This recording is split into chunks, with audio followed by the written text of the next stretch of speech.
Amara Jenkins settled into her Horizon Airways seat, Atlanta's skyline fading behind her, bound for a Chicago conference. Her slight southern accent caught flight attendant Carla's ear. Over the intercom, Carla mimicked Amara's voice, sparking passenger laughter. Humiliated, Amara recorded it, expecting an apology. At landing, Carla's supervisor sneered, dismissing her. Amara posted the video, but a chilling text flashed. "Delete it, or your life's over." What had she unleashed? Before we dive in, where are you watching from? If you stand for justice, hit like and subscribe for more gripping stories.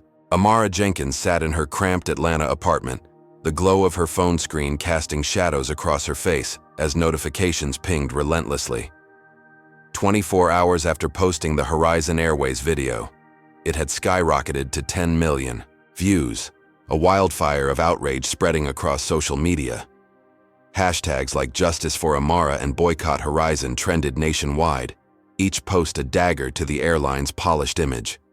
Strangers hailed her as a hero, their comments flooding her inbox with support, while others, venomous and anonymous, spewed racial slurs and threats. Her heart raced, torn between pride and dread, as she scrolled through messages calling her a beacon against racism and others warning she'd regret her defiance. The air in her third-floor walk-up felt heavy, thick with the humidity of a 90-degree Georgia night, and the distant hum of traffic below couldn't drown out the unease gnawing at her. She'd expected an apology, maybe a quick settlement. But the cryptic text from the unknown number, "Delete it, or your life's over," lingered like a storm cloud. Who had sent it? Was it a prank, or something darker? Amara, a 32-year-old speech therapist with a knack for turning nervous stutters into confident voices, wasn't one to back down. Her slight southern accent, the one Carla had mocked, was a badge of her roots, not a flaw to be ridiculed. She'd spent years building a practice helping kids in underserved Atlanta neighborhoods, and now, in a single day, she'd become a symbol of resistance. But symbols, she knew, attracted enemies. By morning, her mailbox overflowed with hate mail, envelopes stuffed with vile notes calling her an opportunist, a liar, worse. One letter, scrawled in red ink, promised she'd pay for shaming good people. Her hands trembled as she tossed it aside, but her resolve hardened. She wouldn't let fear silence her. Horizon Airways, meanwhile, scrambled to control the narrative. From their sleek headquarters 10 miles across town, their PR team issued a statement that hit Amara like a slap. Our employee's comment was a lighthearted jest, misinterpreted by an oversensitive passenger. Horizon values diversity and regrets any misunderstanding. The words burned. Lighthearted? Misinterpreted? They were painting her as fragile, irrational, while shielding Carla, the flight attendant who'd turned a routine flight into a public humiliation. Amara's phone buzzed with a news alert. Horizon stock had dipped 2%, a $100 million bruise. Good, she thought. Let them feel it. But the statement's dismissal of her pain, its refusal to acknowledge the racism etched into Carla's sneer, told her this fight was far from over. She needed to act, to turn the tide before Horizon's spin buried her truth. Amara reached out to a local activist group, Voices for Equity, who'd rallied behind her online. Their leader, Tasha Reed, a fiery organizer with a knack for mobilizing. Crowds met Amara at a coffee shop on Peachtree Street, the aroma of roasted beans mingling with the tension in their voices. Tasha's eyes gleamed with strategy as she outlined a plan, a press conference outside Atlanta's City Hall, 3 days from now, to demand Carla's firing and a public apology from Horizon's CEO. Amara nodded, her pulse quickening at the thought of facing the world head-on. She spent the next 72 hours preparing, drafting a speech that wove her story into a call for justice, her words sharp, yet hopeful, meant to inspire. Tasha rallied allies, from church groups to student activists, ensuring a crowd. Amara barely slept, her dreams haunted by that intercom mockery and the faceless threat on her phone. The hate mail kept coming, a daily reminder of the cost of her stand. One package held a torn photo of her, taken outside her office, her face crossed out in black marker. She reported it to the police, But the officer's dismissive shrug, his muttered, "Probably just kids," left her cold. Was this what justice more looked like? On the day of the press conference, a crowd of 500 gathered under a blistering sun, 95 degrees Fahrenheit, the asphalt radiating heat. Microphones lined the steps of City Hall, cameras from local stations capturing Amara's every move. She wore a navy blazer, her hair pulled back, her chin high despite the knot in her stomach. Tasha stood beside her, whispering encouragement as Amara stepped to the podium. Her voice, steady despite the weight of eyes on her, carried over the crowd. "I'm Amara Jenkins, a speech therapist, a daughter of Atlanta, and a woman who was mocked for how I sound," she began, her words slicing through the humid air. "Horizon Airways thinks racism is a joke. I'm here to say it's not. It's a wound, and I'm demanding accountability, not excuses." The crowd roared, signs waving, fists raised. For a moment, Amara felt invincible, her message echoing beyond the square, live-streamed to thousands. She called out Horizon's CEO, Victor Hensley, a 50-year-old titan with a reputation for crushing dissent, demanding he face her directly. The energy was electric, a tide of solidarity lifting her spirit. But across town, in a glass-walled office atop Horizon's headquarters, Hensley watched the live stream, his jaw tight, his fingers drumming on a mahogany desk. A man who'd built an empire flying millions across the globe, he wasn't about to let a single video topple him. His gray eyes narrowed as Amara's speech played, her defiance a personal affront. He'd grown up in a world where people like Amara knew their place, and her audacity, her refusal to stay quiet, ignited a fury he hadn't felt in years. He summoned his PR chief, a slick strategist named Derek Vaughn, and barked orders. "Bury her," he said, his voice low, venomous. "Find dirt, twist it, make her the villain. I want her name toxic by tomorrow." Derek nodded, already plotting. They'd combed Amara's social media, her past, anything to exploit. But Hensley wanted more than defense, he wanted destruction. He dialed a contact, a fixer known for making problems vanish, and whispered instructions. The press conference, meanwhile, hit its peak, Amara's final words, "We won't stop until justice flies," drawing thunderous applause. She stepped back, sweat beading on her forehead, believing she'd struck a blow. Tasha hugged her, whispering, "You're changing the game." Local allies from pastors to council members pledged support, their promises a lifeline. Amara dared to hope she was winning, that Horizon would buckle under public pressure. But as the crowd chanted her name, a figure in a hoodie pushed through, his face shadowed. Before security could react, he hurled a brick, the size of a loaf, of bread, aiming for Amara's head. It missed by inches, shattering against the podium, fragments spraying the steps. Gasps erupted, cameras swiveling as the man vanished into the chaos. Amara froze, her breath caught, the world narrowing too, the jagged shards at her feet. Tasha pulled her back, shouting for calm, but the crowd's energy shifted to fear. Police swarmed, their radios crackling, but the attacker was gone. Amara's hands shook as she touched the podium, its splintered edge a reminder of how close she'd come to disaster. Was this the life's over the text had promised? The news replayed the incident, framing it as a random act, but Amara knew better. This was no lone heckler. It was orchestrated, a warning from someone with power. That night, as she locked her apartment door, triple-checking the bolts, her phone lit up with a new alert. A video, shared by an anonymous account, was gaining traction. It showed Amara on the flight, but edited to make her seem aggressive, shouting at Carla before the intercom incident. The comments were brutal. She started it, lying for attention. Amara's stomach sank. The video was a lie, a distortion, but it was spreading faster than her truth. Horizon's stock stabilized as public opinion splintered. In his office, Hensley smirked, sipping bourbon, his fixer's work already paying off. Amara, staring at the doctored footage, felt the walls closing in. She'd rallied a city, but Hensley had struck back, twisting her story into a weapon. Her fight wasn't just against an airline, It was against a machine that would crush her to protect itself. She clenched her fists, her resolve flickering but unbroken. If they wanted a war, she'd give them one.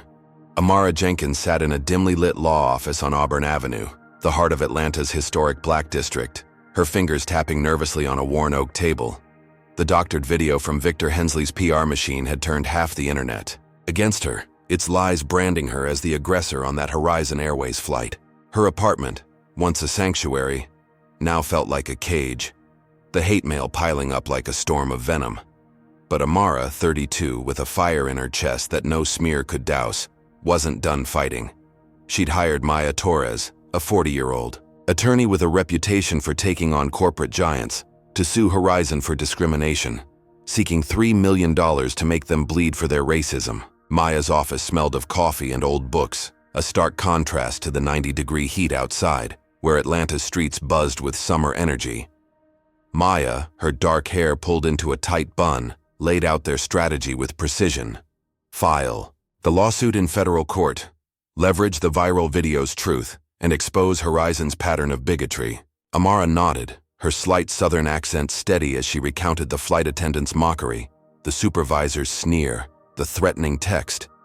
Each word felt like a brick in a wall she was building against Horizon's empire. Maya's eyes gleamed with determination, promising to dig into Carla's history for dirt. Amara left the meeting with a flicker of hope, believing justice might finally tilt her way. Across town, 5 miles away, Horizon's headquarters loomed like a glass fortress, its 30-story silhouette cutting into the skyline. Outside, 1,000 protesters gathered, their signs bobbing in the humid air, demanding Carla's firing and Hensley's resignation. Voices for Equity, led by Tasha Reed, had organized the demonstration, their chants echoing through downtown. "No justice, no flights." Amara watched the live stream from her phone, her heart swelling as strangers fought for her.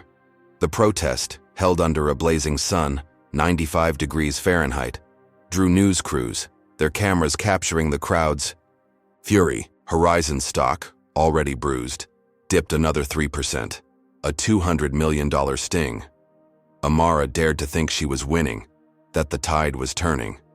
But inside Horizon's executive suite, Victor Hensley paced, his polished shoes clicking on marble floors.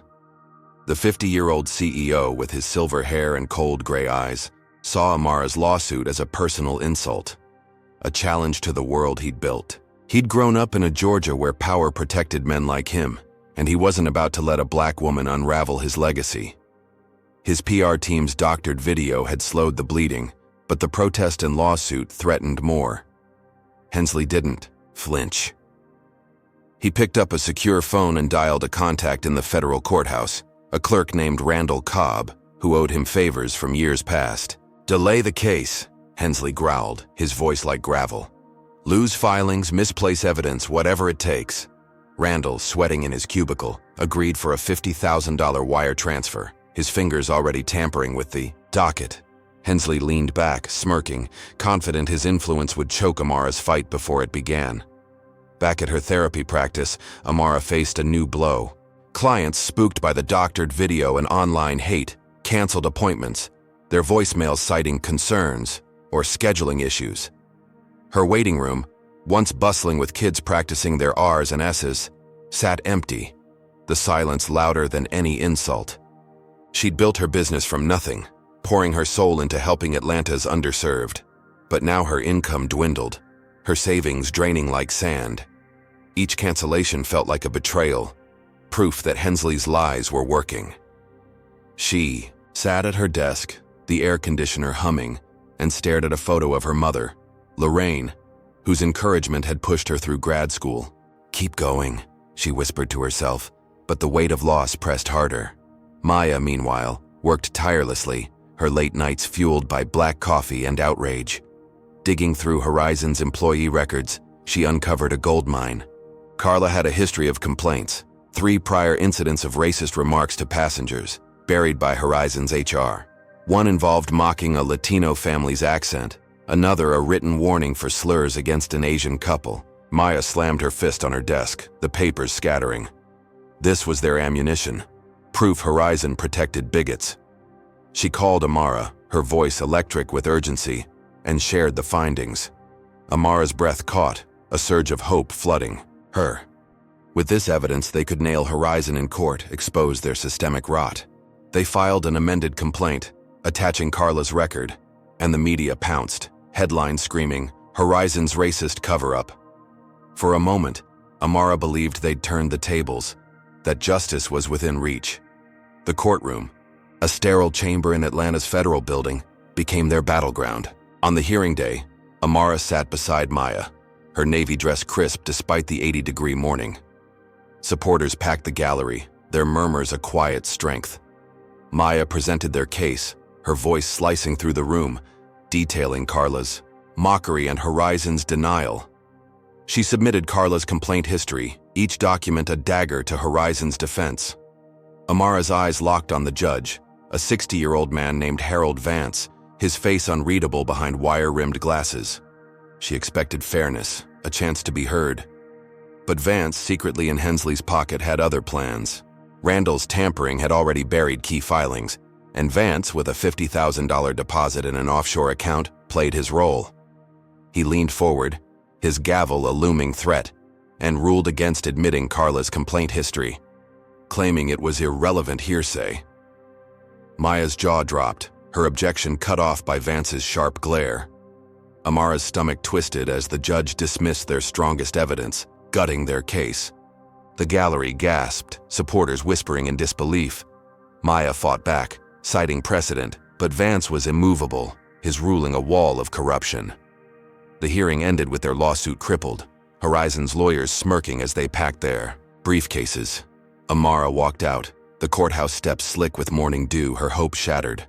Maya gripped her arm, promising to appeal, but the loss stung like acid. The doctored video, the client cancellations, now this rigged ruling, each blow worse than the last. Hensley's reach was suffocating, his power bending even the law. That night, as Amara sat in her apartment, the city's lights flickering through her window, her phone buzzed with a new horror. Her email had been hacked, private messages leaked online, twisted to paint her as a greedy fraud. One email, a venting rant to a friend about the stress, was edited to seem like a confession of staging the flight incident. The leaks spread like wildfire, comments calling her a scammer drowning out her supporters. Amara's chest tightened, her breath shallow. How much more could she take? Hensley, sipping scotch in his penthouse, toasted to his fixer's work, believing he'd broken her. But Amara, staring at the leaked emails, felt a spark of defiance. They'd taken her clients, her case, her name, but not her fight. What would it take to bring Horizon down? If you're raging at this injustice, drop a #1 in the comments to stand with Amara. Like and subscribe to follow her battle against a system stacked against her. Can she rally the public to fight back, or will Hensley's next move crush her for good? Amara Jenkins stood at the edge of Centennial Olympic Park, Atlanta's green heart pulsing with the energy of 2,000 supporters, their voices a rising tide against the 98-degree heat.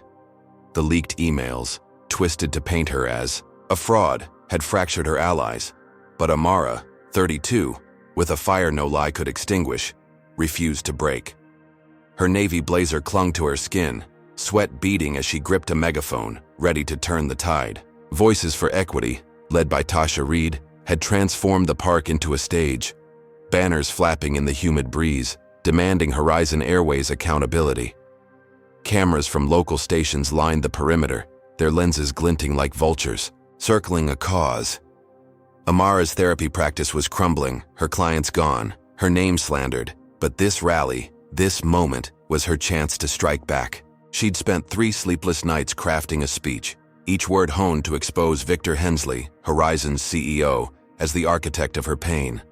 The doctored video, the rigged judge, the hacked emails, all pointed to his hand, a 50-year-old, Titan-wielding power like a club. Tasha, her braids swinging as she rallied the crowd, gave Amara a nod, her eyes fierce with belief.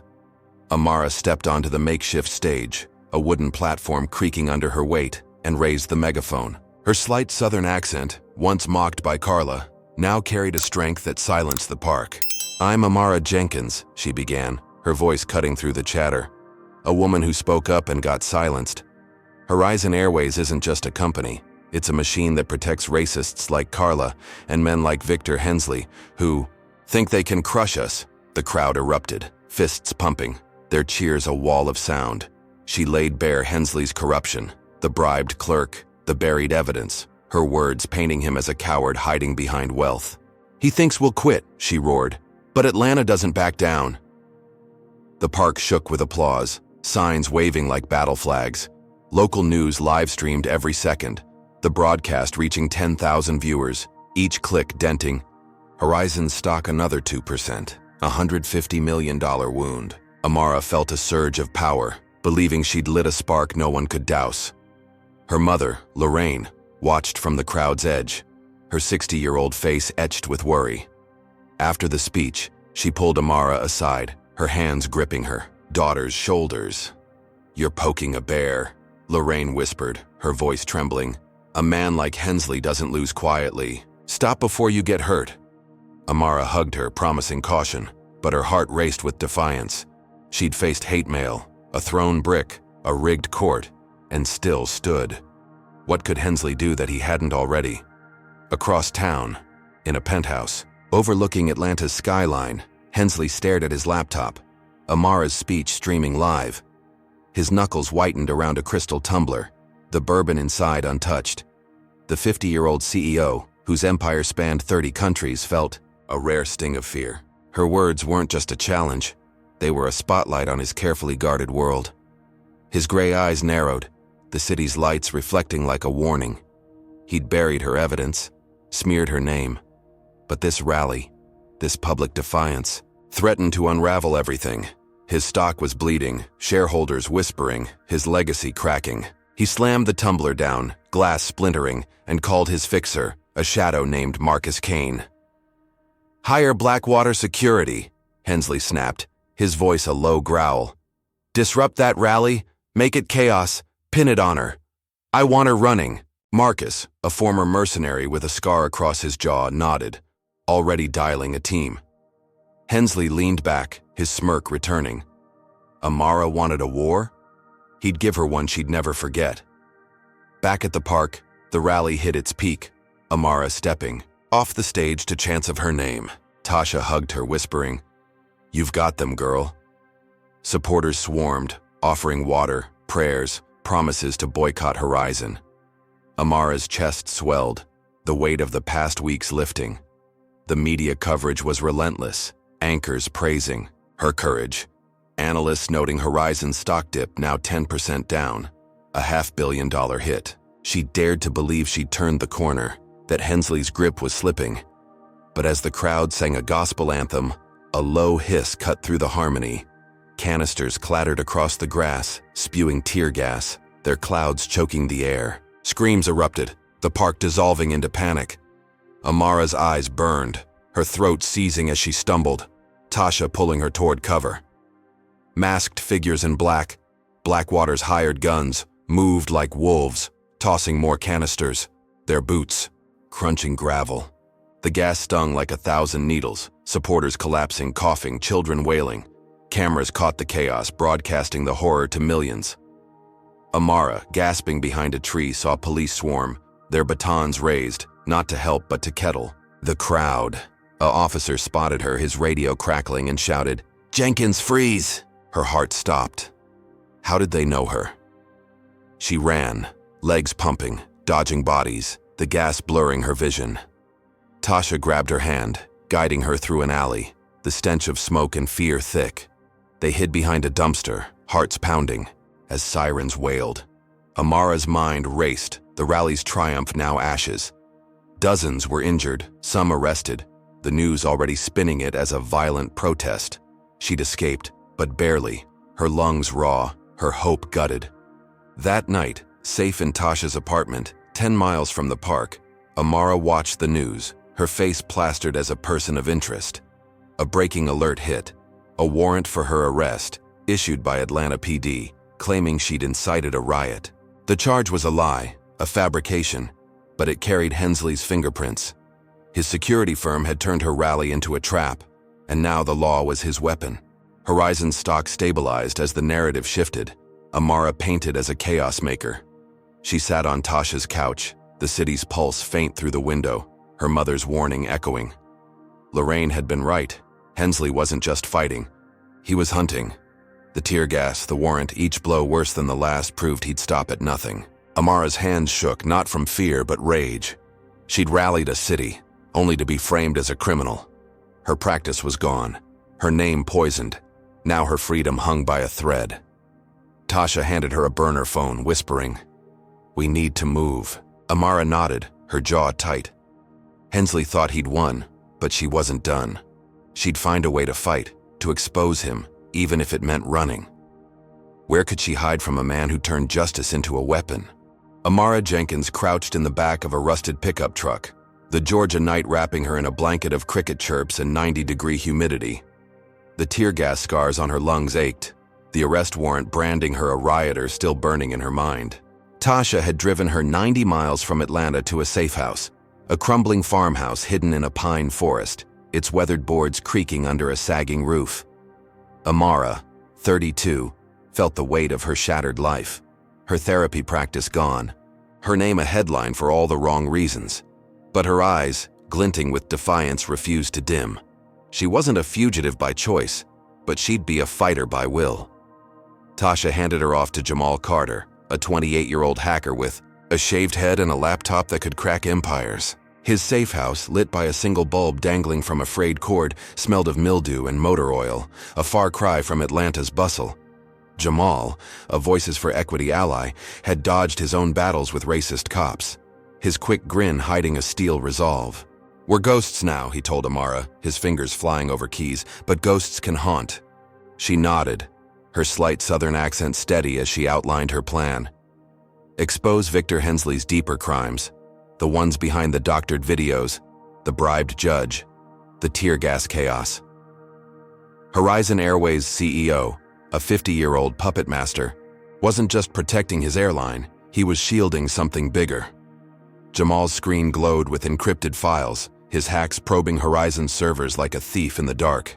Amara paced the creaky floor, her sneakers kicking up dust as Jamal dug deeper, his code unearthing a thread that made her blood run cold. Horizon's financials linked to a political lobby, the Liberty Front, a shadowy group bankrolling candidates with a history of racist policies. The front's donations, millions funneled through shell companies, tied Hensley to senators, mayors, even the judge who'd gutted her case. Amara's jaw tightened, her heart pounding like a drum. This wasn't just about a flight attendant's mockery. It was a network, a system rigged to crush people like her. Jamal's fingers froze, his screen flashing a name, Marcus Kane. Hensley's fixer, the man who'd unleashed the tear gas. Kane's emails to the front bragged about neutralizing threats, with Amara's name topping the list. She stared at the words, the safe house's walls closing in, the air thick with betrayal. Someone had tipped Kane off about her rally, and now she was a target in a game she barely understood. Jamal, his voice low, urged her to leak the evidence, anonymously to blow the lid off Hensley's empire. "We hit the dark web," he said. "Let the truth spread where they can't touch it." Amara agreed, her mind racing. They crafted a data dump, every email, every transaction, ready to expose the Liberty Front's rot. For the first time in weeks, hope flickered, a fragile flame in the dark. The evidence was a weapon, one that could topple Hensley and his allies. Jamal uploaded it to a secure server, their plan set to release it at dawn. Amara sank onto a cot, the springs groaning, believing they'd finally gained the upper hand. Her eyes traced the farmhouse's cracked ceiling, imagining the headlines, Horizon's stock crashing, Hensley cornered. But as midnight neared, the forest's silence shattered. Headlights sliced through the pines, engines roaring closer, gravel crunching under tires. Amara bolted upright, her pulse spiking. Jamal slammed his laptop shut, his face pale. "Cops!" he hissed, peering through a boarded window. Blue lights flashed, a dozen officers fanning out, their radios crackling her name. Amara's breath caught, her mind screaming betrayal. Someone in Voices for Equity, someone she'd trusted, had sold her out. Was it Tasha? A protester. The traitor's face was a shadow, but their knife cut deep. Jamal grabbed her arm, pulling her toward a back door, the wood splintering as police battered the front. They stumbled into the forest, branches clawing at Amara's skin, the 90-degree night a furnace around them. Flashlights swept behind, boots pounding, voices shouting, "Jenkins, stop!" Her lungs burned, the tear gas scars flaring. But she ran, Jamal at her side, their footsteps muffled by pine needles. They ducked behind a fallen oak, hearts hammering, as a helicopter buzzed overhead, its spotlight slicing the dark. Amara's mind raced, the evidence still safe but her freedom slipping. They sprinted a mile, the forest thinning, until they reached a dry creek bed, its stones sharp underfoot. Jamal, panting, swore they'd lost the cops, but Amara's gut twisted. The raid wasn't random. It was Hensley, his reach strangling her every move. They hid in a ditch, mud caking her jeans, until dawn broke, the helicopter gone. Amara's hope, so bright hours ago, lay in tatters. The evidence hadn't leaked yet, but the raid proved Hensley was steps ahead. Back in Atlanta, Hensley sat in his penthouse, the city's skyline a chessboard he still controlled. The raid, tipped by a mole in Voices for Equity, had been Marcus Kane's doing, a $50,000 payoff to a desperate protester. Hensley wasn't satisfied. Amara's escape, her defiance, gnawed at him like a splinter. He called a press conference, his tie crisp, his face a mask of concern. "Amara Jenkins is a terrorist," he declared, his voice smooth as poison. "Hacking our systems, inciting violence. We've asked the FBI to intervene." The news exploded, Amara's face now tied to federal charges, cyber terrorism added to her riot warrant. Her supporters wavered, the narrative shifting, Horizon's stock clawing back 5%. Hensley's gamble was brutal, a lie so big it reshaped reality. Amara, crouched in the ditch, saw the press conference on Jamal's phone, her heart sinking like a stone. The safe house was gone, her allies fractured, her name a synonym for chaos.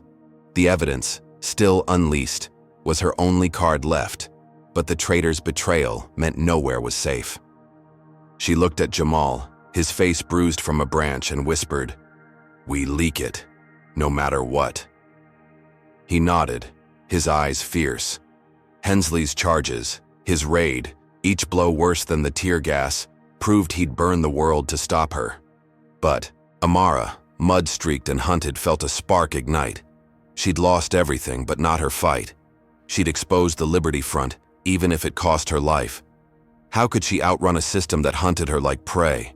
Amara Jenkins slipped into a Chicago diner 300 miles from Atlanta's chaos, her face hidden under a baseball cap, the brim low over her eyes. The federal terrorism charges, Victor Hensley's latest lie, had turned her into a ghost, hunted by a system that branded her a threat. Mud from the Georgia forest still clung to her boots, a reminder of the safe house raid that nearly ended her. At 32, with her therapy practice ashes and her name a curse, Amara's defiance burned hotter than ever. The diner's neon buzzed, its air thick with grease and 80-degree warmth, a stark contrast to the pine-scented panic of her escape. She sat in a corner booth, the vinyl seat creaking, her burner phone clutched like a lifeline. Jamal, bruised but alive, had sent her here to meet Rachel Kim, a journalist with a nose for corporate rot. Rachel, 40, with sharp eyes and a notepad, worn from years of truth-chasing, slid into the booth, her coffee steaming. Amara's slight southern accent, once mocked, now whispered urgency as she shared her story.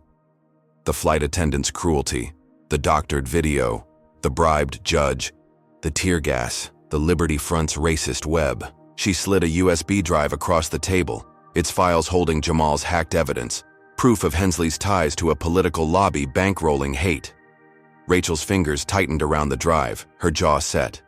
"This could bury Horizon," she said, her voice low. "But it's dangerous, you're sure?" Amara nodded, her heart a drumbeat. Publishing the evidence could shift the narrative, clear her name, and gut Hensley's empire. Rachel agreed to run the story in her outlet. Windy, City Pulse, a digital paper with 1 million readers. Amara's chest loosened, a flicker of hope piercing the dread. Back in Atlanta, Voices for Equity, battered but unbroken, launched a boycott, urging travelers to shun Horizon. Social media erupted, hashtags like #FlyWithJustice trending, each post a needle in Hensley's side. By noon, the boycott cost Horizon $50 million, their stock dipping another 4%. A jagged scar on their balance sheet. Amara, watching the news on the diner's muted TV, dared to believe they'd struck a mortal blow. Rachel, already drafting her article, promised a release by midnight, the evidence set to hit the world like a thunderclap. Amara slipped out, her cap low, and boarded a bus back to a temporary hideout, a rundown motel 15 miles from Chicago's Loop. The city's skyline loomed, its lights a maze of danger and promise. She checked her burner phone, its screen cracked from the forest run, and sent Jamal a coded text. "It's on." For the first time in weeks, she felt the scales tipping, Hensley's grip weakening. But in his Atlanta penthouse, Victor Hensley, 50, paced like a caged wolf, his silk tie loosened, his gray eyes locked on a monitor streaming boycott updates. The $50 million hit stung, but Amara's defiance, her refusal to vanish, was a blade to his pride. He'd built Horizon from a regional 16, flying millions across 30 countries, and now a single woman threatened it all. His fixer, Marcus Kane, had failed to crush her at the safe house, and now her evidence was slipping through his net. Hensley's tech team, led by a cyber specialist named Elena Voss, had been tracking Amara's burner phone, its signal pinging faintly. In Chicago, Elena, her fingers dancing over a keyboard, pinpointed the diner's location, her software cracking the phone's encryption like glass. Hensley's lips curled, a predator's smile. "She's with a journalist," Elena reported, her voice clinical. "Windy City Pulse. They've got something big." Hensley's blood boiled. A leak now could unravel his Liberty Front allies, his political puppets, his empire. He ordered Elena to act fast. "Crash their site," he snapped. "Wipe the evidence before it drops." Elena nodded, her team ready to unleash a DDoS attack, a digital sledgehammer to silence the truth. Hensley leaned back, his bourbon glass sweating, confident he'd bury Amara again. In Chicago, Amara hid in her motel room, the air stale, the 85-degree night pressing through cracked windows. She refreshed Rachel's site, waiting for the article, her pulse racing. At 11:59, it went live, the headline, screaming, "Horizon CEO tied to racist lobby." The evidence spilled out, emails, bank records, Kane's boasts, all naming Hensley as the Liberty Front's puppet master. Amara's breath caught, her eyes scanning the proof that could free her. Social media lit up, the article shared 10,000 times in minutes. Horizon's stock wobbling. She imagined Hensley's face, his empire cracking, and felt a rush of triumph. But at midnight, the site froze, the screen blank, a 404 error glaring back. Amara's heart sank, her fingers trembling as she reloaded. Nothing. Rachel's text buzzed. "We're hacked. They're erasing it." Hensley's team had struck, their cyber attack obliterating the article, the evidence vanishing like smoke. Amara slumped against the wall, the motel's peeling paint rough under her palms.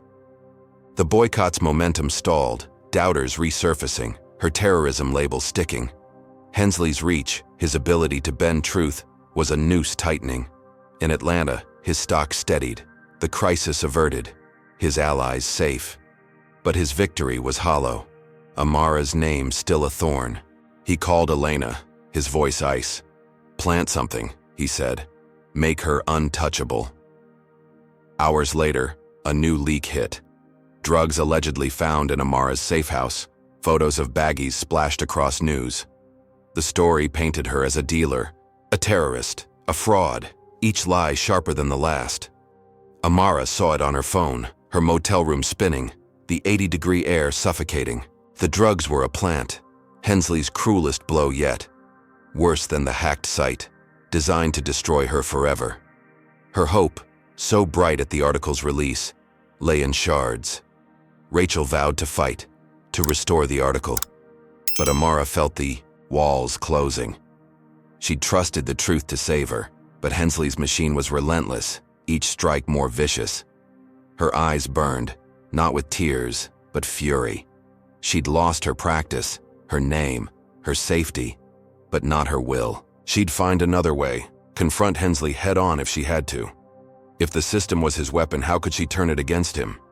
If you're furious at this betrayal, drop a number 1 in the comments to stand against corruption.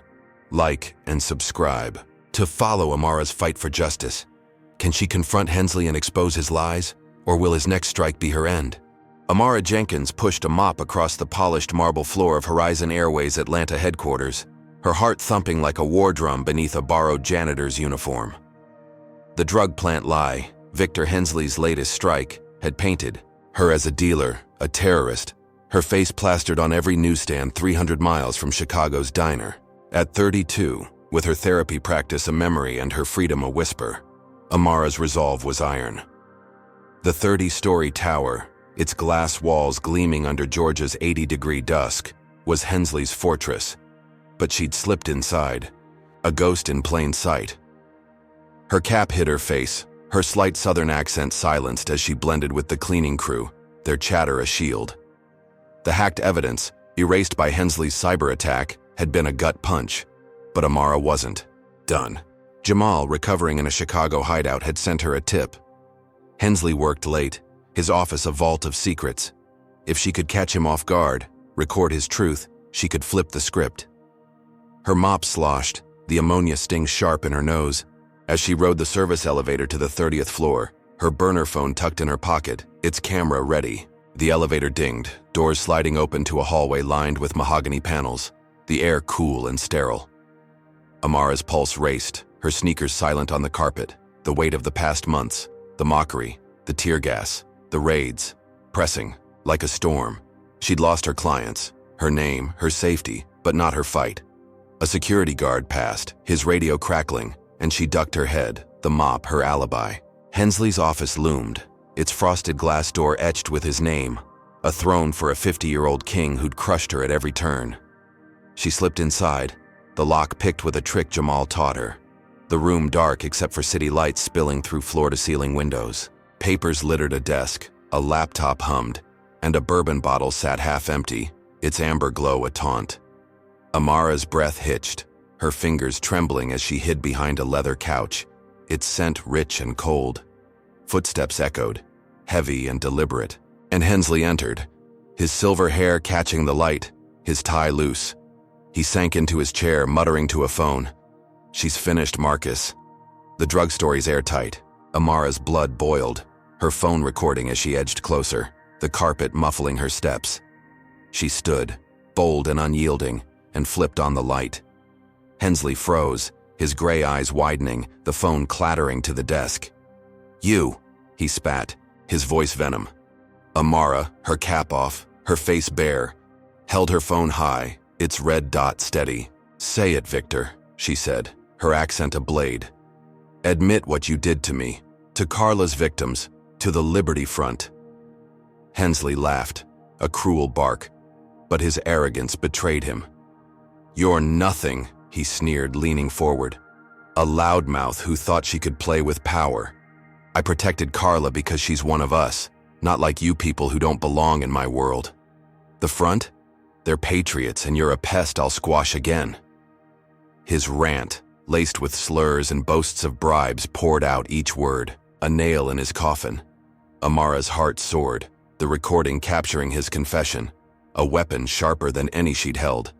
She backed toward the door, ready to bolt, but Hensley lunged, his hand grazing her arm. She twisted free, her mop clattering, and sprinted for the elevator, her breath ragged. Alarms blared, red lights flashing as security swarmed, their radios screaming her name. Amara ducked into a stairwell, its concrete walls cold, and uploaded the video to a dark web server Jamal had prepped, her fingers shaking as the progress bar crawled. Footsteps thundered above, guards closing in, their batons clanging. She hit send, the video live, spreading to thousands in seconds, its title raw. Horizon CEO's racist truth. Amara's hope surged. the world finally hearing Hensley's venom. But the stairwell door burst open. 3 guards, hulking and grim, grabbed her, their grip iron. "You're done, Jenkins," one growled, his fist slamming her jaw, pain exploding like fireworks. They dragged her to a basement, a concrete crypt 20 feet below ground, its air dank and 80 degrees, the walls slick with mold. They beat her, fists pounding her ribs, her vision blurring as blood trickled from her lip. She curled into a ball, the phone smashed, her body screaming, but the video was out, her truth free. They left her, locked in darkness, believing she'd never rise. Amara, gasping, clung to the thought of the video, its views climbing, now 1 million strong, reigniting public outrage. Social media roared, hashtags like Expose Hensley trending, Horizon stock wobbling 5%, a $300 million hit. Protesters gathered outside the headquarters, their chants faint through the basement's walls, a lifeline in her pain. She'd done it, exposed Hensley's soul, and believed, even in agony, that she'd won. But in his office, Hensley watched. The video spread, his bourbon glass shattering in his grip, blood mixing with liquor. His empire, his allies, teetered, the Liberty Front scrambling to distance themselves. Yet he wasn't broken. He called Elena Voss, his cyber chief, her voice calm as ice. "It's AI," he ordered. "Say we faked it as a test, that it's not me." Elena's team spun the lie, releasing a statement. "The video is a deep fake, a malicious hoax. Horizon condemns such attacks." News outlets, hungry for clicks, ran the claim, sowing doubt. The public split, some raging for Amara, others swallowing Hensley's story, his stock stabilizing.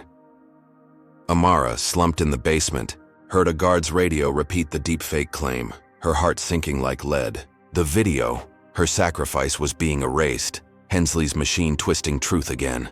Her body ached, her ribs cracked, but her eyes burned with fury. They'd beaten her, locked her away, but she wasn't dead. The video was real, and someone would believe it. She'd survived the flight, the gas, the raids, and now this. Hensley thought he'd buried her, but she'd claw her way out, find allies, fight again. Who could pull her from this tomb before his next lie sealed her fate? Amara Jenkins lay on a cot in a hidden clinic 20 miles outside Atlanta, the antiseptic sting sharp in her nose, her ribs screaming with every breath. The basement beating at Horizon's headquarters had left her bruised, bloodied, her body a map of pain, but her spirit unbowed. At 32, with her therapy practice ashes and her name a lie, Amara's defiance burned like a beacon. Jamal Carter, her hacker ally, had rescued her, prying open the basement's lock under cover of night, his flashlight cutting through the 80-degree darkness. His shaved head glistened with sweat as he half-carried her to a stolen van, the engine's rumble a lifeline. The clinic, a makeshift haven run by a nurse named Sonia, hummed with the buzz of a generator, its walls patched with peeling plaster. Amara's vision blurred, her jaw swollen from a guard's fist, but Jamal's voice, steady and fierce, anchored her. "You're alive," he said, his 28-year-old face etched with relief. "And that video's still out there." The recording of Hensley's racist rant, despite his deepfake lie, had hit 2 million views, its truth fueling protests outside Horizon's tower, 10 miles away. Amara's slight southern accent, once mocked, whispered thanks as Sonia bandaged, her wounds the gauze cool against her skin. She'd survived the flight, the gas, the raids, the beating, and now in this clinic, she saw a new path. The video had sparked a fire, and she'd fan it into a blaze. Sonia, a 40-year-old Latina with a scar across her cheek, shared her own story, fired by Horizon for reporting a manager's slurs. "You're not alone," she said, her eyes fierce. Jamal connected Amara to other victims, a network of voices silenced by Horizon's machine. Over the next week, as Amara's bruises faded, she met them in the clinic's cramped back room, its air thick with 90-degree heat. There was Diego, a 35-year-old Latinx mechanic demoted for his accent. Lynn, a 29-year-old Asian ticketing agent, harassed until she quit. And Chaska, a 42-year-old Native American pilot, grounded after whistleblowing. Each story mirrored Amara's, their pain a thread binding them. She stood wincing and proposed a coalition, a united front to amplify their truth. "We're not victims," she said, her voice steel. "We're warriors." The group, naming themselves Horizon's Reckoning, planned a nationwide protest, a wave of rallies to demand justice. Diego's mechanical know-how secured safe houses. Lynn's contacts rallied supporters, and Chaska's calm mapped logistics.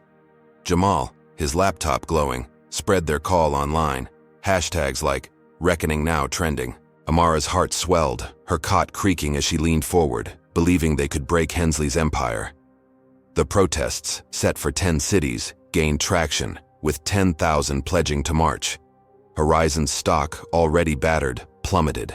Another 5%, a $100 million wound as travelers canceled flights, their boycott biting deeper. News anchors, smelling blood, grilled Horizon's PR, the video's echo too loud to ignore.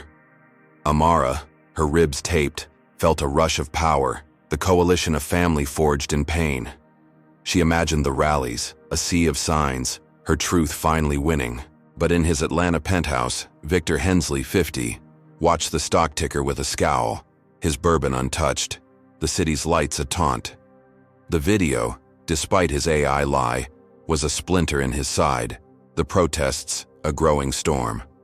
His liberty. Front allies, senators, and CEOs pressed him to act, their donations at risk. Hensley's gray eyes narrowed, his empire, spanning 30 countries, cracking under a black woman's voice. He called his fixer, Marcus Kane, his voice a blade. "Squeeze their advertisers," he ordered. "Cut their air." Kane, a shadow, with a scar, leaned on Horizon's partners, threatening lawsuits, leaking dirt. Major sponsors, from soda brands to tech firms, pulled ads from protest organizers, their funds drying up. Voices for Equity, Amara's allies, lost half their budget, their rallies wobbling. Hensley smirked, believing he'd choked their momentum. Amara, unaware, pushed forward, her coalition meeting in a warehouse 5 miles from the clinic, its steel walls baking in 95-degree heat. 50 members gathered, their faces a mosaic of hope and rage, planning the protest's final details. Amara stood on a crate, her voice steady despite her pain, outlining their march on Horizon's headquarters. "We're exposing Hensley," she said, "showing the world his hate." Diego cheered. Lynn mapped routes. Chaska timed speeches. Jamal's screen flashed updates. The protests, now 15,000 strong. Amara's hope soared. Her coalition, unstoppable, the rallies set to change everything. But as she spoke, a low hum cut through the chatter, a vibration underfoot. The warehouse's doors rattled, then exploded inward, a blast of heat and shrapnel tearing through the room. A bomb, hidden in a crate, detonated, its roar deafening, the air a furnace of glass and steel. Amara dove, her ribs screaming as the ceiling buckled, beams crashing. Screams pierced the smoke, bodies falling, blood pooling on the concrete. Diego lay still, his arm twisted. Lynn clutched a gash, Chaska dragged survivors clear. Amara, coughing, her ears ringing, crawled through debris, her hands slick with ash. The blast killed 5, injured 20. The warehouse a tomb. Sirens wailed, fire licking the walls. The 90-degree night a hellscape. Amara's heart shattered, her coalition gutted, her hope ash. News vans arrived, their cameras feasting. On the carnage, headlines screaming "Protest group bombed." The story spun fast, fingers pointing at Amara's extremist reckoning, Hensley's hand invisible but heavy. In his penthouse, he watched the footage, his lips curling. Kane had planted the bomb, a $50,000 job framed as Amara's doing. The public recoiled, her video's truth fading, Horizon stock clawing back 3%. Amara, stumbling from the wreckage, her arm bleeding, saw her face on a news screen, labeled a terrorist.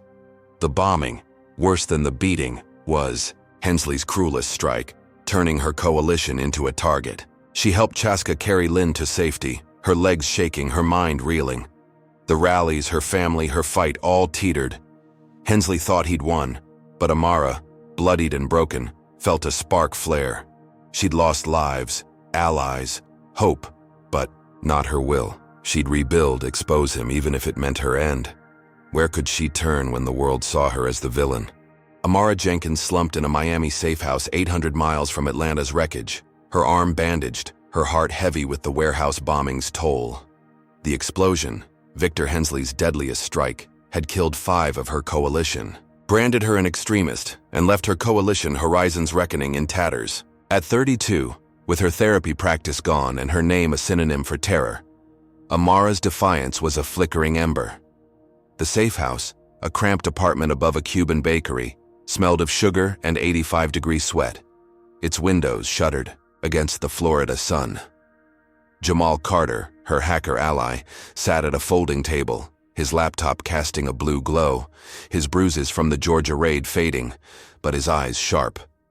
The 28-year-old's fingers danced over keys, probing deeper into the Liberty Front's secrets, the racist lobby tied to Hensley's empire. Amara's slight southern accent, once mocked, carried a weary resolve as she urged Jamal to find something, anything, to resurrect their fight. The bombing had shattered her hope, the loss of Diego, Lynn's screams, Chaska's bloodied hands, haunting her dreams. Her ribs, still taped from Horizon's basement beating, ached as she paced the creaky floor, the bakery's hum below a faint pulse. Jamal's screen flashed, a file unlocking, and he let out a low whistle. "Got it," he said, his voice taut. The Liberty Front's donor list, buried in encrypted servers, named names, CEOs, senators, even a media mogul, all funneling millions to white supremacist groups. Hensley's name topped the list, his donations linked to rallies preaching hate, his emails boasting of keeping America pure. Amara's breath caught, her hands trembling as she read, the safe house's walls tightening like a trap. This was the heart of Hensley's power, a network of bigots shielding Horizon's racism, the flight attendant's mockery just a symptom. Jamal's grin was fierce. "We leak this," he said, "to international media beyond their reach." Amara nodded, her pulse racing like a storm. The U.S. press, cowed by Hensley's deepfake lies and drug plant smears, couldn't be trusted. But outlets in London, Tokyo, Sydney could amplify their truth. They spent hours crafting the leak, packaging the donor list with Hensley's emails, each word a dagger. Jamal routed it through proxies, his code a shield against Horizon's hackers. By midnight, they sent it to 10 global newsrooms, the safe house's air thick with 90-degree tension. Amara sank onto a sagging couch, its springs groaning, believing this could end Hensley's reign. Dawn broke and the leak hit like a tidal wave. The Guardian ran, "Horizon CEO funds hate." Le Monde screamed, "Racisme au sommet." Asahi Shimbun detailed the Liberty Front's reach. Protests erupted globally, from London's Trafalgar Square to Tokyo's Shibuya, 50,000 strong, their signs damning Horizon. In Miami, Amara watched on a grainy TV, the bakery's scent fading as hope surged. Horizon's stock crashed 10%, a $1 billion gut punch, shareholders panicking, the airline's routes emptying. Social media roared, hashtags like Global Reckoning trending, her videos truth reborn. Amara's coalition, though wounded, gained allies, activists emailing support. She stood, her arm throbbing, and dared to think they'd won, that Hensley's empire was crumbling, his allies exposed. The safe house felt lighter, the shutters letting in slivers of sun, her fight alive. But in Atlanta, Victor Hensley, 50, stood in his penthouse, the city's skyline a battlefield, his bourbon glass trembling in his grip. The leak, a global wound, had gutted the Liberty Front, his allies fleeing, senators denying ties, his stock in free fall. His gray eyes burned, his empire, spanning 30 countries, unraveling under Amara's relentless voice. He'd survived, her video, her rallies, but this was a mortal blow. His fixer, Marcus Kane, had failed to stop the leak, and now Hensley's rage was a furnace. He called Kane, his voice a hiss. "Find her," he said. "End this now." Kane, a scar-faced shadow, hired hitmen, ex-mercenaries with no loyalty but to cash, tracking Amara's safe house through a betrayed contact in Miami. Hensley leaned back, his penthouse silent, believing blood would silence her. In Miami, Amara and Jamal worked late, planning to rebuild Horizon's reckoning, their laptops glowing, the bakery quiet below. The protests, now global, were a beacon, but Amara's grief for her lost allies weighed like stone. She stepped onto the balcony, the 80-degree night sticky, the city's neon a distant hum, unaware of eyes watching. A van idled below, its engine low, 4 hitmen inside, their knives glinting. Jamal, checking his proxy logs, froze, his screen flashing a breach. "They're here," he whispered, his voice ice. Before Amara could react, the apartment's door splintered, the hitmen storming in, their boots heavy on the linoleum. She dove for cover, her arms screaming, but they grabbed Jamal, his laptop crashing, his shouts muffled as they dragged him to the van. Amara lunged, her fists useless against their bulk, a blade grazing her cheek, blood warm. The van screeched. Away, Jamal gone. The safe house a wreck. Amara collapsed, her breath ragged, the 90-degree air a chokehold. The kidnapping, Hensley's cruelest strike yet, was worse than the bombing. A personal theft of her closest ally. News broke hours later, a livestream surfacing. Jamal, bound in a warehouse, Kane's voice taunting, demanding Amara surrender or watch him die. The world watched, her terrorism label cemented, Horizon's stock clawing back 2% as fear silenced protesters. Amara, alone, her cheek bleeding, stared at the livestream, her heart a shard of glass. The donor list had shaken the world, but Hensley's hitmen had ripped her anchor away. She'd lost her coalition, her safety, now Jamal, but her fury roared. She'd save him, expose Kane, fight on, even if it meant her life. If you're heartbroken for Jamal, drop a #1 in the comments to demand his freedom. Like and subscribe to follow Amara's desperate stand. Can she rescue her friend before Hensley's blade cuts deeper? Amara Jenkins gripped a crowbar in a moonless Georgia night, her breath sharp as she crouched outside a rusted warehouse 100 miles from Atlanta's scars. Jamal's kidnapping, Victor Hensley's vicious strike, had torn her anchor away, his live-stream torture a blade to her heart. At 32, with her therapy practice dust and her name a terrorist's curse, Amara's fury was a wildfire. The Miami safehouse raid, 800 miles behind her, had left her cheek scarred, but her will unbroken. The warehouse, its corrugated walls peeling, loomed in a clearing, guarded by Hensley's mercenaries, their cigarette glows like fireflies in the 90-degree heat. Amara's slight southern accent, once mocked, hissed commands to a small team, 3 Horizon's reckoning survivors. Chaska, the Native American pilot, his calm a steady pulse. Lynn, the Asian ticketing agent, her eyes fierce despite her bandaged arm. And Sonia, the Latina nurse, her medical bag slung tight. They'd tracked. Jamal here. A tip from a hacked mercenary email, the Liberty Front's donor list leak still fueling global rage. Amara's ribs, taped from Horizon's beating, ached as she signaled the plan. Breach. Grab Jamal. Run. Her crowbar gleamed, the forest's pine scent sharp, her pulse a drumbeat. The protests, now 20,000 strong across 10 countries, had cost Horizon $1 billion, their stock plunging 12%, a wound bleeding shareholders dry. Amara's video of Hensley's rant, despite his deep fake lie, echoed in every chant, her truth a spark. She believed rescuing Jamal would reignite her coalition, prove she wasn't the villain Hensley painted. Chaska cut the warehouse's power, the lights dying, and Amara pried the side door, its hinges screaming. Inside, the air was thick with oil and 85-degree sweat, crates stacked like tombstones. Jamal, bound to a chair under a flickering bulb, his face swollen, groaned as Amara reached him. "You're here," he whispered, his 28-year-old voice cracked but alive. Lynn cut his ropes, Sonia checked his pulse, and Amara's heart soared, her crowbar clattering as she hugged him. They'd done it, pulled him from Hensley's claws, her hope aflare in the dark. But boots echoed, mercenaries alerted, their flashlights slashing the gloom. "Move!" Amara hissed, her team dragging Jamal toward the exit, his legs weak. Bullets pinged, splintering crates, the warehouse a maze of shadows. They burst into the clearing, piling into a stolen SUV, Chaska at the wheel, the engine roaring. The mercenaries, 6 ex-soldiers in black, gave chase in 2 jeeps, their headlights blinding, guns blazing. Amara clung to the door, her cheeks scar burning as Chaska floored it, the SUV lurching over dirt roads 90 miles an hour, the forest a blur.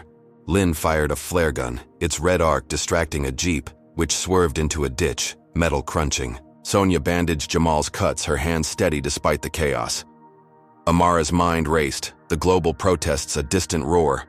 Horizon's billion-dollar loss a fleeting win. They'd saved Jamal, but the chase was a noose. Hensley's reach endless. The second jeep gained, a mercenary leaning out, his rifle spitting fire. A bullet grazed Chaska's shoulder, blood spraying, but he gripped the wheel, his jaw tight. Amara screamed, "Faster!" As they hit a paved road, the speedometer kissing 100, the 90-degree night a furnace. The jeep rammed there, bumper, glass shattering, and Jamal, half-conscious, muttered, "Don't stop." Amara's hope, bright at the rescue, flickered, the mercenaries a death sentence. Chaska veered into a cornfield, stalks snapping, the jeep faltering in the mud. They ditched the SUV, running through the field, the corn cutting their skin, the air thick with earth and fear. A mile later they reached a safe house, a barn 20 miles from the warehouse, its hayloft a refuge. Amara collapsed, her ribs throbbing, Jamal breathing shallowly, Sonia working fast. The protests, now global headlines, had pushed Horizon's stock to a $2 billion loss, their routes half empty, but Amara's victory was hollow. Jamal was alive, but barely, his pulse weak under Sonia's fingers. She'd believed the rescue would turn the tide, but Hensley's mercenaries had nearly ended them. In Atlanta, Hensley, 50, watched a drone feed of the chase. His penthouse, a fortress of glass, his gray eyes cold. The protests, the stock crash were bleeding him, his Liberty Front allies panicking, their donations cut. His fixer, Marcus Kane, had botched the kidnapping, but Hensley had one more card. He called his tech chief Elena Voss, her voice a razor. "Leak her location," he ordered. "SWAT can finish her." Elena hacked a reckoning ally's phone, planting Amara's barn coordinates, and tipped the FBI. Hours later, as Amara bandaged Chaska in the hayloft, the 90-degree dawn broke, and sirens wailed. A SWAT team, 30 strong, surrounded the barn, their megaphones blaring. "Jenkins, surrender!" Amara's heart stopped, her team frozen, Jamal's eyes wide. The rescue, her fleeting win, was a trap. Hensley's cruelest blow yet, worse than the kidnapping, turning her into prey. News helicopters buzzed, live-streaming the standoff, her terrorism label cemented, Horizon stock clawing back 3% as fear silenced protesters. Amara's hands shook, her crowbar useless, the barn's walls a cage. She'd saved Jamal, but Hensley's leak had cornered her, each strike more lethal. Her coalition, her fight, teetered, but her fury roared. She'd survived the beating, the bomb, the chase, and now this. She'd face the world, expose Hensley, even if it meant her end. How could she escape a trap set by a man who owned the law? Amara Jenkins stood in Atlanta's city square, her hands raised, the SWAT team's rifles glinting in the 90-degree dawn, their megaphones blaring her name. The barn standoff, Victor Hensley's trap, had cornered her, Jamal, and their team, the world watching via news choppers. At 32, with her therapy practice gone and her name a terrorist's brand, Amara's defiance was a beacon. Her slight southern accent, once mocked, carried steel as she stepped forward, her cheeks scar a badge, her ribs aching from past beatings. The square, a concrete heart 5 miles from Horizon's tower, pulsed with onlookers, their phones, live streaming to millions. Amara had chosen surrender, not defeat, a final stand to expose Hensley's crimes. Jamal, weak but alive, stood behind her, Chaska's shoulder bandaged, Lynn and Sonia clutching each other. The SWAT commander, his visor down, barked, "On your knees!" But Amara shook her head, her voice steady. "I'm Amara Jenkins," she began, her words echoing off the square's statues. "And I'm not a terrorist. Victor Hensley, Horizon's CEO, mocked me, framed me, bombed my allies, kidnapped my friend. His Liberty Front funds hate, and I've got proof." She held up a USB drive. its files a mirror of the Miami leak, the donor list naming white supremacists, Hensley's emails a confession. The crowd gasped, cameras zooming, the live stream hitting 10 million views in minutes. Amara's heart pounded, her arm trembling, but she pushed on, detailing the flight attendant's cruelty, the doctored video, the bribed judge, the tear gas, the bombing, Jamal's torture. Each word was a hammer, cracking Hensley's lies. Protesters flooded the square, their signs bobbing, their chants drowning the sirens. Justice for Amara. Horizon stock, already battered, plunged 15%, a $3 billion wound. Airlines canceling partnerships, shareholders fleeing. The Liberty Front, exposed by the global leak, disbanded, its senators resigning, its CEOs hiding. Amara's voice soared, her slight accent a rallying cry. Hensley thinks he owns the law, she said. But this square, this city, this world belongs to us. The crowd roared, thousands strong, their fists raised, the live stream now 20 million strong, global protests reigniting from Sydney to Paris. Amara's coalition, Horizon's Reckoning, gained unexpected allies, labor unions, and international activists pledging support, their emails flooding Jamal's burner phone. She lowered the USB, her eyes blazing, believing she'd turned the tide. The SWAT team hesitated, their commander's radio crackling, the crowd's energy a shield. Amara expected cuffs, a cell, but the square felt like victory. Hensley's empire crumbling, her truth unshakable. She'd survived the raids, the bomb, the chase, and now stood tall, her surrender a defiance that shook the world. But in a high-rise 10 miles away, Victor Hensley, 50, watched the live stream, his penthouse a glass cage, his bourbon glass shattered on the floor. His gray eyes burned. His empire, once spanning 30 countries, now a husk, the $3 billion loss a death knell. The Liberty Front's collapse, his allies' betrayal, left him exposed, his power slipping like sand. His fixer, Marcus, Kane, had failed to stop Amara, and now her words were a guillotine. Hensley's rage was a volcano, his legacy ashes. He called a contact, a sniper named Victor Slade, a ghost with a rifle who never missed. "Take her out," Hensley hissed, his voice a blade. "Now!" Slade, perched on a rooftop 500 yards from the square, adjusted his scope, the 90-degree heat beating on his brow. Amara's figure, small but fierce, filled his crosshairs, her navy jacket a target. Hensley leaned forward, his monitor streaming the square, believing a bullet would end this. In the square, Amara finished her speech, the crowd a sea of hope, their cheers a wall of sound. She stepped back, Jamal gripping her shoulder, his smile faint but proud. The SWAT team lowered their rifles, the commander waving them back, the crowd's pressure overwhelming. Amara's chest swelled, her surrender a triumph, the USB drive a torch. She believed for a moment that she'd won, that Hensley's machine was broken, her coalition reborn. But a crack split the air, a sniper's shot slicing through the cheers. Time slowed, Amara's eyes widening, her body braced for impact. A supporter, a 25-year-old teacher named Malik, lunged, his body shielding hers, the bullet tearing through his chest. Blood sprayed, Malik collapsing, his eyes glassing over, the crowd screaming. Amara fell to her knees, her hands on Malik's wound, his pulse fading under her fingers, the 90-degree asphalt scorching. The SWAT team scrambled, radios blaring, the sniper gone, the rooftop empty. News cameras caught every second, the live stream hitting 30 million, Malik's sacrifice a global wound.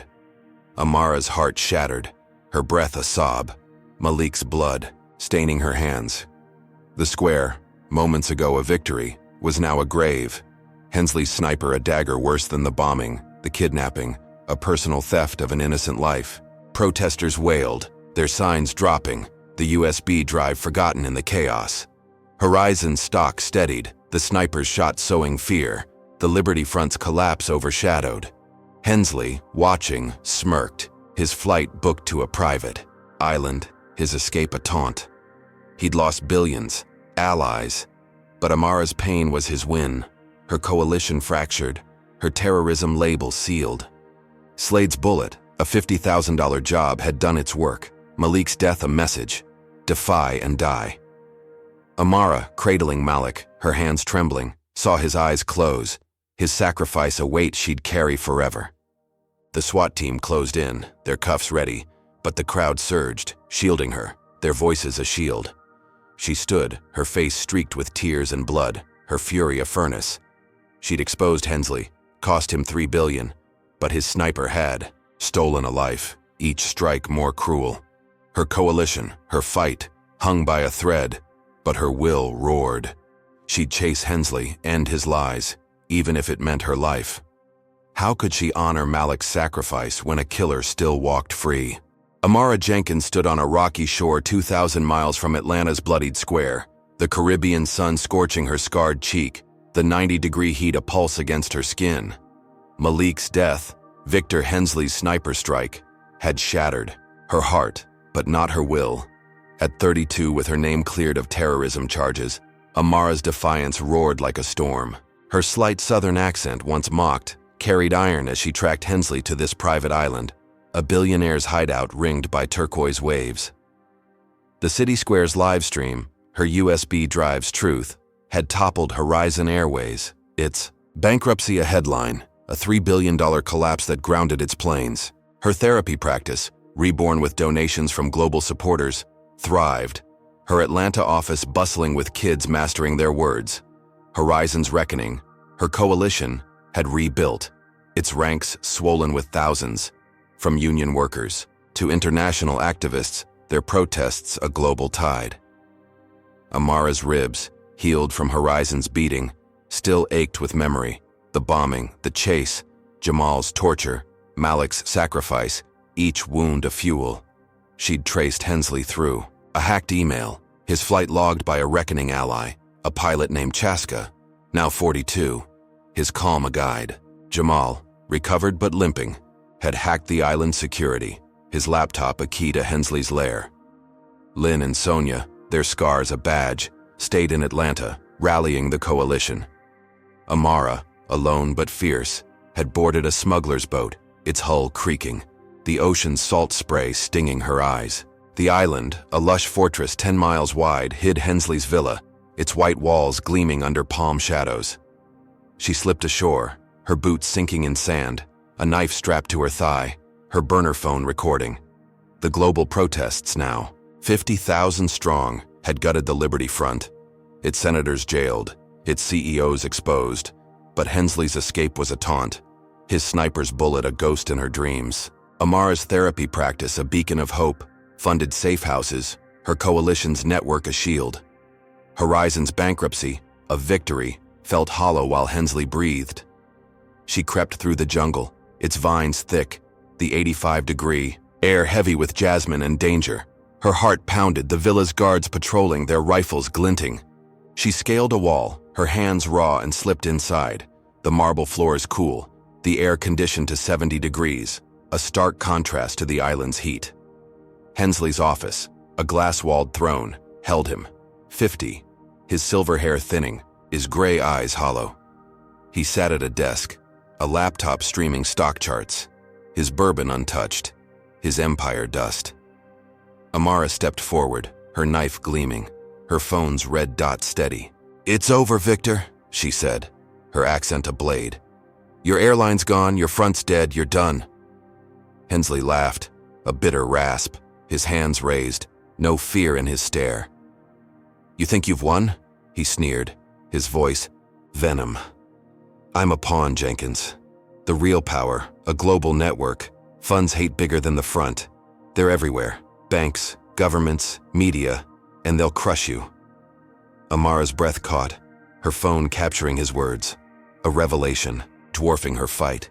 The network, a hydra of racism, explained his confidence. The sniper, the bomb, the leaks. Her coalition, her practice, her victories were ants to this beast. Hensley leaned forward, his smirk cruel. "You exposed me," he said, "but they'll bury you, your friends, your city." Amara's fury surged, her knife pressing his throat, but guards' boots echoed, her escape narrowing. She backed away, uploading the video to Jamal's server, its signal weak but live. the revelation hitting 1 million views in minutes. Social media erupted, hashtags like network exposed, trending, her coalition rallying, Atlanta's streets swelling with 10,000 marchers. Amara fled, the villa's alarms shrieking, guards firing, bullets grazing palms. She dove into the ocean, swimming a mile to the smuggler's boat, her lungs burning, the 90-degree water a churn. The boat sped off, the island shrinking, her video spreading, Horizon's ghost a memory. Back in Atlanta, her practice thrived, her coalition a global force, but Hensley's words were a weight. The network, a shadow empire, loomed larger than the Liberty Front, its reach explaining every blow. The flight attendants' mockery a spark in their fire. Amara, safe in a new safe house, her wet clothes dripping, believed she'd won, capturing Hensley, his confession a torch. Horizon's bankruptcy, the front's fall, were hers, her coalition a shield, her practice a light. She'd faced the bomb, the sniper, and thought this was the end. But as she dried her hands, her phone buzzed, a hack alert from Jamal. The network had struck, breaching Reckoning's servers, leaking members' names, threatening attacks. Amara's heart sank, her safe house's walls tightening, the 80-degree air a choke. The video, her triumph, had provoked a beast, Hensley's capture a spark to their rage. The network's hack, worse than the sniper, was a digital guillotine, targeting her allies, her city, her hope. News broke. Reckoning members harassed, their homes vandalized, Atlanta's protests wavering. Hensley, detained by island police, smirked in cuffs, his network's shadow untouched. Amara's coalition, her practice, teetered, each strike more vicious. She'd exposed a pawn, but the kings were out there, their claws sharpening. Her eyes burned, her knife still wet, her fury a furnace. She'd rebuilt, survived, but the network was a storm she hadn't seen. She'd rally her coalition, protect her city, fight on, even if it meant her life. What could she do against a shadow that struck from everywhere? Amara Jenkins stood on a stage in Atlanta's Centennial Olympic Park, the 90-degree sun baking her scarred cheek, 10,000 supporters roaring below. Victor Hensley's island confession, exposing a global racist network, had shaken the world. But the network's hack threatening her coalition loomed like a storm. At 32, with her therapy practice thriving and her name cleared, Amara's defiance was a lighthouse. Her slight southern accent, once mocked, rang clear as she gripped the microphone, her navy dress crisp despite the heat. Horizons, reckoning her coalition, had swelled to millions globally, their safe houses guarding allies from the network's wrath. Horizon Airways' bankruptcy, a $3 billion ruin, had sparked reform, airlines pledging diversity, Atlanta's mayor vowing justice. Amara's practice, funded by donations, was a beacon. Kids filling her office, their voices stronger. The rally, a victory lap, aimed to expose the network's leaders. Jamal's hacks tracing their banks, Lynn and Chaska planning strikes. Amara's ribs, healed from beatings, carried Malik's death, the sniper's bullet a weight. Her voice soared, the park's trees swaying as she detailed her journey. The flight attendants' mockery, the tear gas, the bombing, Jamal's torture, the network's shadow. "We've toppled Horizon," she declared. "But the fight's not over. This network, funding hate, thinks it's untouchable. We'll prove them wrong." The crowd erupted, signs waving, their chants a thunderclap, live streamed to 50 million. News anchors praised her, reform bills drafted, the Liberty Front's corpse a warning. Amara's coalition, a global army, shared plans to target the network's funds, their emails a flood of hope. She believed, her heart full, that they'd won, Hensley's pawnship a spark to end the network. The stage, wooden and sturdy, felt like a throne, her rally a dawn after endless night. But as she raised her fist, a figure moved, swift and shadowed, from the stage's edge. Sonia, the Latina nurse, her ally since the clinic, stepped close, her smile a mask. Amara's eyes met hers, trust a reflex, but Sonia's hand flashed, a knife plunging into Amara's side, the blade cold, the pain a white-hot scream. Blood bloomed, Amara staggering, the crowd's cheers turning to shrieks, the livestream capturing every drop. Sonia, A network spy whispered, "This is just the beginning." Her voice venom, her scar glinting as she vanished into the chaos. Amara collapsed, her hands clutching the wound, the 90-degree asphalt searing, the park a whirlwind of panic.